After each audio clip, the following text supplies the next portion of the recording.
Assalamualaikum warahmatullahi wabarakatuh. Selamat pagi adik-adik. Jadi pada pagi hari ini, karena kita tidak bertemu melalui tatap muka ataupun melalui Zoom, Mbak akan menjelaskan sedikit mengenai pertidaksamaan linier satu variabel. Untuk kompetensi dasarnya masih sama seperti yang kemarin, melanjutkan terkait dengan persamaan linier satu variabel, yaitu 3.6 menjelaskan persamaan dan pertidaksamaan linier satu variabel dan penyelesaiannya. 4.6 menyelesaikan masalah yang berkaitan dengan persamaan dan pertidaksamaan linier satu variabel.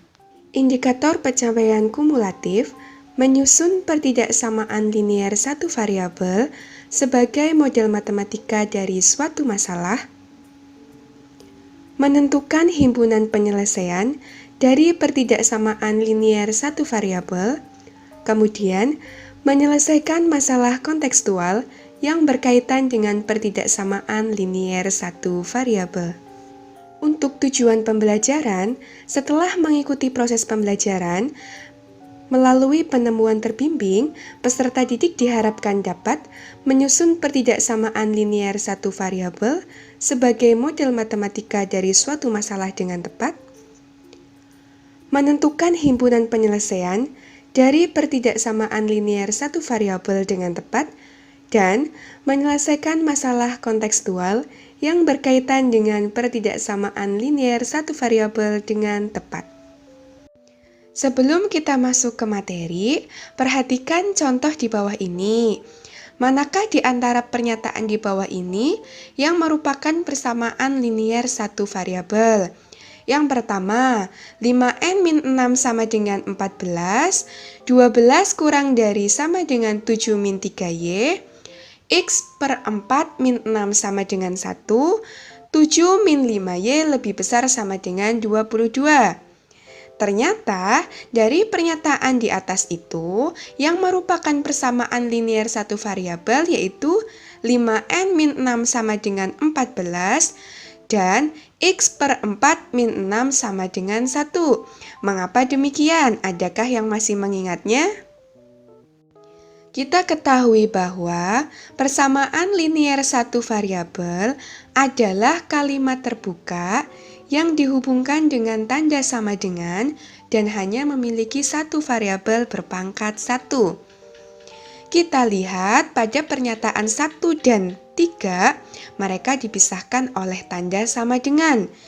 Dan pada pernyataan 1, variabelnya n dan pangkatnya 1. Pada pernyataan 3, variabelnya x dan pangkatnya 1. Lalu, bagaimana dengan nomor 2 dan nomor 4? Oke, sekarang coba kita amati yang ada pada kolom. Kolom sebelah kiri adalah pernyataan 1 dan 3 yang merupakan persamaan linier satu variabel. Sebelah kanan 2 dan 4, kita belum mengetahui apakah mereka masuk persamaan linier satu variabel atau bukan. Amati perbedaan antara kedua kolom.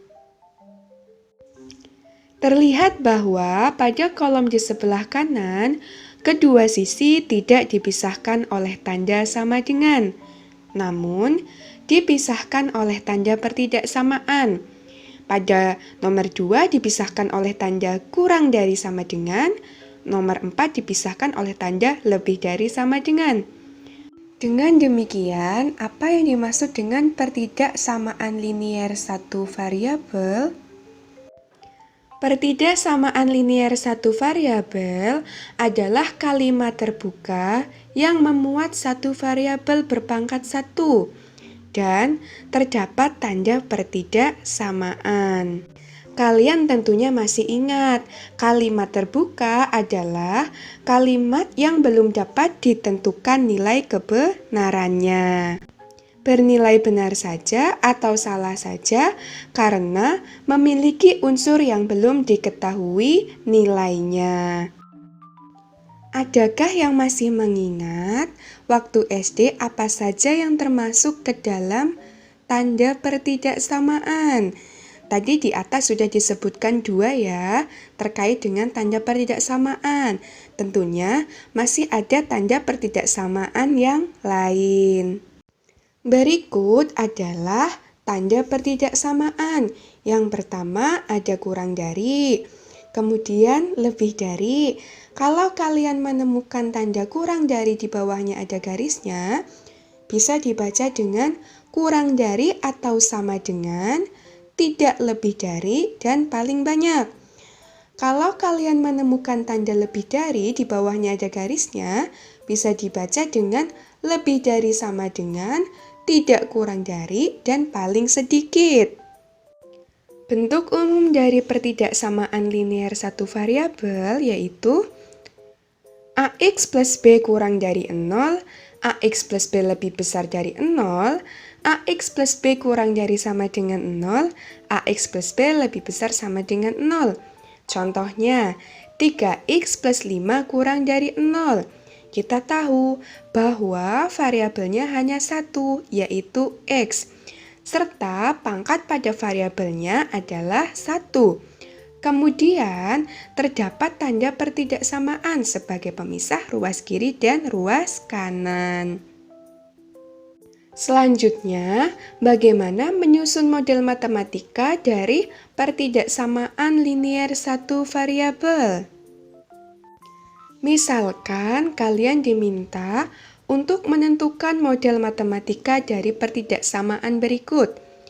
Siswa yang mengikuti remedial adalah siswa yang nilainya kurang dari 6. Berapakah nilai minimal seseorang siswa tidak mengikuti pembelajaran remedial? Untuk menyelesaikannya, di sini kita misalkan X atau variabel X itu adalah nilai siswa yang mengikuti remedial.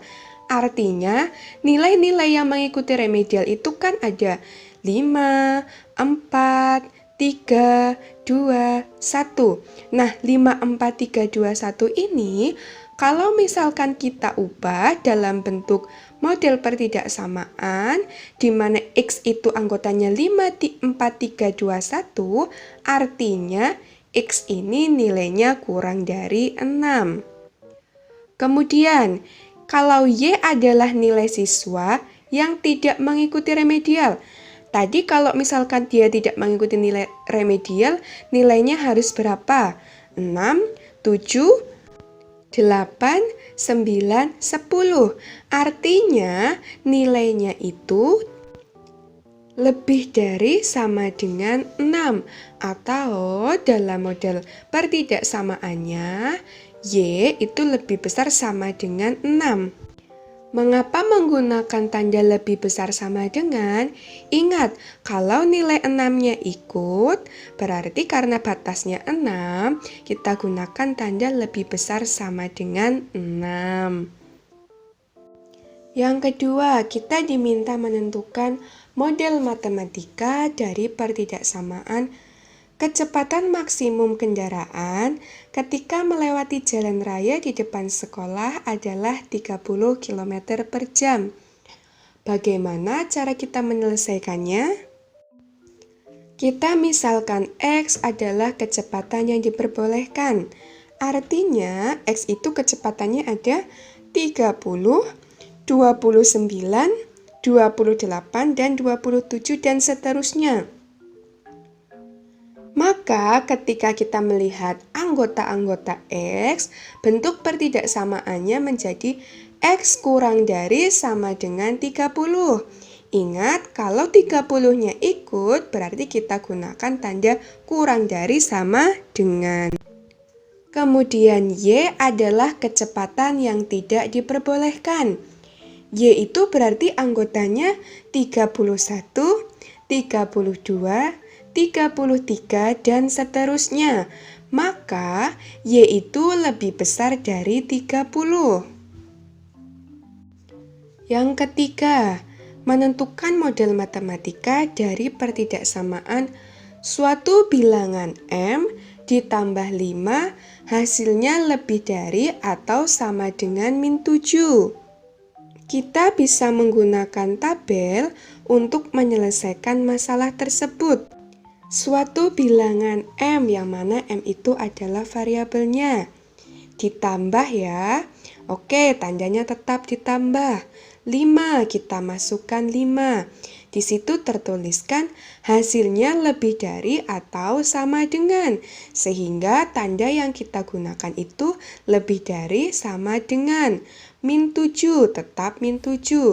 Jadi, pertidaksamaan dari kalimat tersebut adalah M plus 5 lebih dari sama dengan min 7. Lalu bagaimana kalau kita diminta menentukan kalimat pertidaksamaan untuk nilai Y sedemikian sehingga luas jajar genjang di samping tidak kurang dari 40 satuan. Sekarang kita ketahui bahwa alas jajar genjang itu 5 dan tingginya itu Y plus 7. Kita bisa menggunakan tabel, masukkan nilai alasnya 5. Kemudian tingginya itu Y plus 7. Kita ketahui bahwa rumus luas jajar genjang itu adalah alas kali tinggi. Kita masukkan alasnya 5 dikali dengan tingginya Y plus 7. Tidak kurang dari atau tandanya itu lebih dari sama dengan 40. 40-nya tetap. Lalu bagaimana dengan kalimat pertidaksamaannya? Kita cukup mulai dari membacanya di luas jajar genjang tidak kurang dari 40. Kita masukkan luas jajar genjangnya yaitu 5 Y plus 7 lebih besar sama dengan 40. Selanjutnya yaitu menentukan himpunan penyelesaian dari pertidaksamaan linier satu variabel. Perhatikan beberapa pertidaksamaan dan himpunan penyelesaian dalam bentuk garis bilangan berikut. Di situ disajikan ada 4 pertidaksamaan. X lebih besar sama dengan min 2, X lebih besar min 2, X kurang dari sama dengan min 2, dan X kurang dari min 2. Coba ingat, kalau misalkan dia X lebih besar sama dengan min 2, berarti kan anggotanya itu min 2, min 1, 0, 1, 2, 3, dan seterusnya. Sehingga panahnya itu bergerak ke kanan. Ingat, kalau misalkan dia menggunakan tanda ada sama dengannya, berarti min 2-nya itu ikut sebagai anggota dari X-nya. Maka di bawah kita lihat kalau dia tandanya lebih dari dan kurang dari, itu pada garis bilangan cukup dituliskan dengan lingkaran kosong. Tetapi kalau dia tandanya lebih dari sama dengan dan kurang dari sama dengan, maka pada garis bilangan dia dituliskan atau digambarkan dengan lingkaran penuh yang menandakan bahwa angka tersebut merupakan batas dan ikut sebagai anggota. Kemudian untuk X lebih besar min 2, artinya anggotanya itu kan mulai dari min 1, 0, 1, 2, dan seterusnya. Nah, karena min 2 itu tidak ikut sebagai anggota, maka untuk lingkarannya sebagai tandanya di min 2 itu lingkaran kosong. Karena anggotanya semakin besar ke kanan, maka panahnya bergerak ke kanan. Begitupun untuk yang pertama. Anggotanya lebih besar bergerak ke kanan. Artinya, panahnya juga bergerak ke kanan. Yang ketiga, X kurang dari sama dengan min 2. Artinya anggotanya itu kan min 2, min 3, dan seterusnya. Anggotanya itu semakin kecil atau bergerak ke kiri sehingga panahnya juga bergerak ke kiri. Karena min 2 itu ikut sebagai anggota, maka tanda di min 2-nya yaitu bulatan penuh atau bulatan isi. Nah, untuk yang terakhir, X kurang dari min 2, artinya anggotanya itu kan min 3, min 4 dan seterusnya. Artinya anggotanya itu semakin kecil bergerak ke kiri, sehingga panahnya bergerak ke kiri. Tetapi ingat, tanda kurang dari atau lebih dari itu kan yang menjadi batas tidak ikut sebagai anggota, sehingga bulatannya itu kosong. Kemudian bagaimana dengan notasi intervalnya? Di sini kalian lihat, ada kurung siku dan ada kurung biasa. Kurung siku artinya dia itu merupakan batas dari sebelah kirinya kalau kurung sikunya di sebelah kiri. Tetapi kalau dia menggunakan kurung siku, artinya bilangan min 2-nya itu ikut sebagai anggota. Kemudian kita ketahui bahwa batasnya itu kan sampai tak terhingga. Kita nggak tahu tak terhingganya sampai berapa untuk anggota X-nya. Sehingga kita gunakan kurung biasa menggunakan tanda infinite positif. Untuk notasi pembentuk himpunannya itu sama, tinggal kita pindahkan model matematika dari pertidaksamaan linearnya, kemudian ditambahkan dengan kurung kurawal.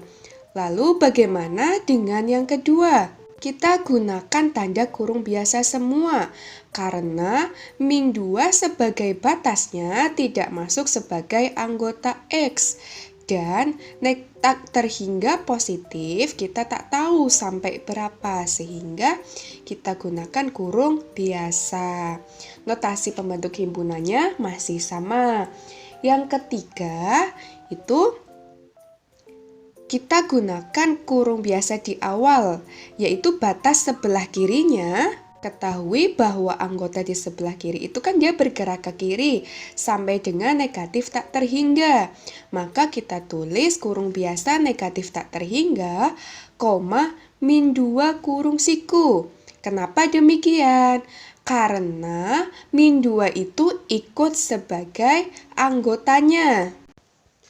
Yang terakhir yaitu untuk interval, kita ketahui bahwa di sebelah kiri batasnya itu sampai dengan infinite negatif. Nah, yang sebelah kanan dia itu juga batasnya min 2.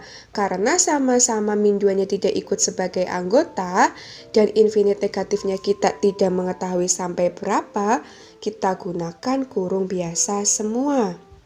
Jadi mudahnya seperti ini untuk notasi interval. Kita tinggal lihat batas sebelah kanan dan batas sebelah kiri. Kemudian kita bedakan apakah dia ikut sebagai anggota atau tidak. Kalau dia ikut sebagai anggota, kita gunakan kurung siku. Kalau dia tidak ikut sebagai anggota, kita gunakan kurung biasa. Kayak yang pertama, dia itu batas sebelah kirinya min 2. Min 2 ikut sebagai anggota, artinya kurung siku. Kemudian batas sebelah kanannya adalah tak terhingga positif, tapi kita nggak tahu sampai berapa. Artinya kita gunakan kurung biasa. Contohnya kita diminta untuk menggambarkan himpunan selesaian dari pertidaksamaan A kurang dari min 8 dengan garis bilangan. Gimana cara menggambarnya? Pertama, kita buat garis bilangannya. Kemudian, kita berikan tanda pada min 8.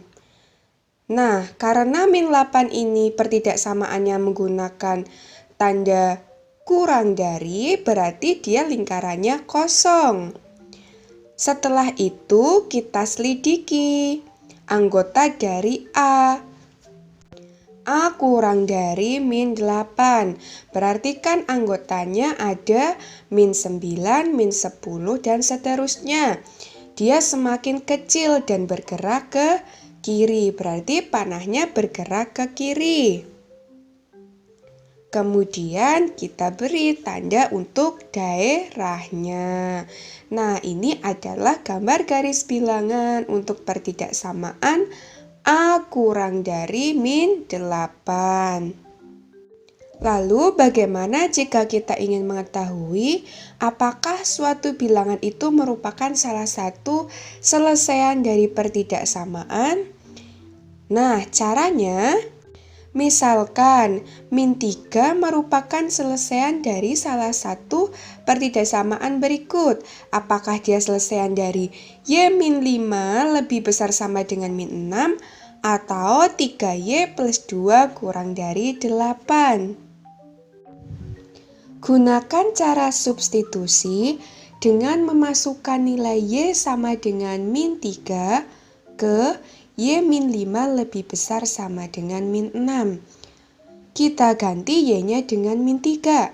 Artinya, min 3 dikurangi 5 lebih besar sama dengan min 6. Ternyata, min 3 dikurangi 5 itu hasilnya min 8 dan tidak lebih besar atau sama dengan min 6. Dengan demikian, min 3 bukanlah salah satu selesaian dari pertidaksamaan Y min 5 lebih besar atau sama dengan min 6. Kemudian yang kedua, kita gunakan cara substitusi untuk memasukkan nilai Y sama dengan min 3 ke 3Y plus 2 kurang dari 8. Kita ganti Y-nya dengan angka min 3. 3 kali min 3 ditambah 2 kurang dari 8. 3 kali min 3 hasilnya min 9, ditambah 2 kurang dari 8. Min 9 ditambah 2 itu min 7 kurang dari 8. Ternyata memang min 7 kurang dari 8. Jadi min 3 adalah salah satu selesaian dari pertidaksamaan 3Y plus 2 kurang dari 8. Kita sudah sampai pada kesimpulan, yaitu pertidaksamaan linier satu variabel adalah kalimat terbuka yang memuat satu variabel berpangkat 1 dan terdapat tanda pertidaksamaan. Bentuk umumnya AX plus B kurang dari 0, AX plus B lebih besar daripada 0, AX plus B kurang dari sama dengan 0, AX plus B lebih besar sama dengan 0. Menggambar pertidaksamaan linier satu variabel pada garis bilangan dengan memperhatikan tanda pertidaksamaan yang diberikan. Kemudian, untuk mencari himpunan selesaian dari pertidaksamaan linier satu variabel, kita bisa menggunakan cara substitusi. Demikian untuk penjelasan mengenai konsep pertidaksamaan linier satu variabel. Selanjutnya, kita akan belajar mengenai penyelesaian pertidaksamaan linier satu variabel. Terima kasih dan mohon maaf apabila masih terdapat banyak kesalahan. Wassalamualaikum warahmatullahi wabarakatuh.